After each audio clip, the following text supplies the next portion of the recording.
This whole thing is a sad episode for the country. I thought their testimony very powerful. These are two very credible witnesses who speak from the heart. Like we said in the hearing today, 4 facts will never change. The transcript speaks for itself. There was no conditionality, no quid pro quo in the transcript. The 2 guys on the call have both been very clear. No pressure, no pushing, no linkage to investigations in both President Zelensky and President Trump have said. And of course, President Zelensky didn't pledge to do any investigations prior to the aid being released, and the Ukrainians didn't know that the aid was even on hold at the time of the call. Their first 2 witnesses.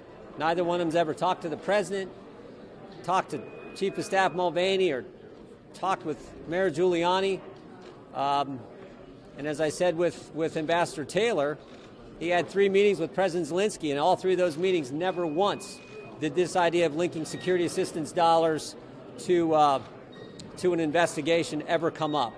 And of course, we know what President Zelensky said: no pledge, no promise, no starting of any investigations prior to the aid being released. So, again, I think this is a sad chapter for the country, but frankly, a good day for the facts and a good day for the President of the United States. The portrait that I think their testimony paints is one of an irregular channel that ran from the President through Mick Mulvaney, Ambassador Sondland, Ambassador Volker, on down to Rudy Giuliani, in which the President sought to advance his political and personal interests at the expense of United States national security.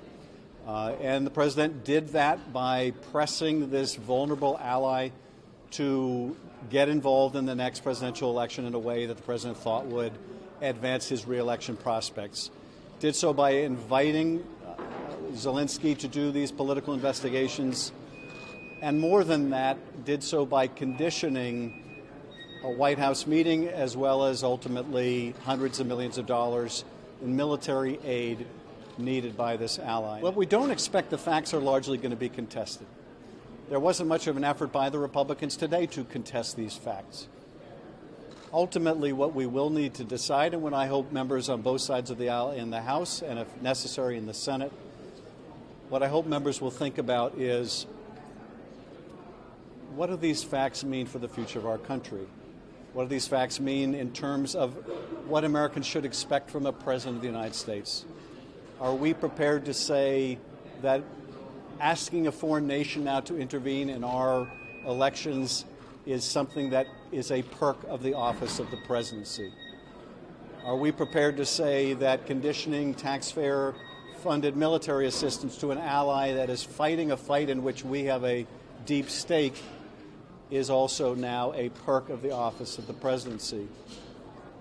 Are we now going to say that other official acts can be conditioned on another country giving something of value to the President of the United States? Is just now going to be the new normal for the President of the United States? I don't think we can allow that to be the new normal, acceptable in any way, shape, or form, or it will not only permit this president to seek other ways to bring about interference in our election, but it will invite future presidents to do the same.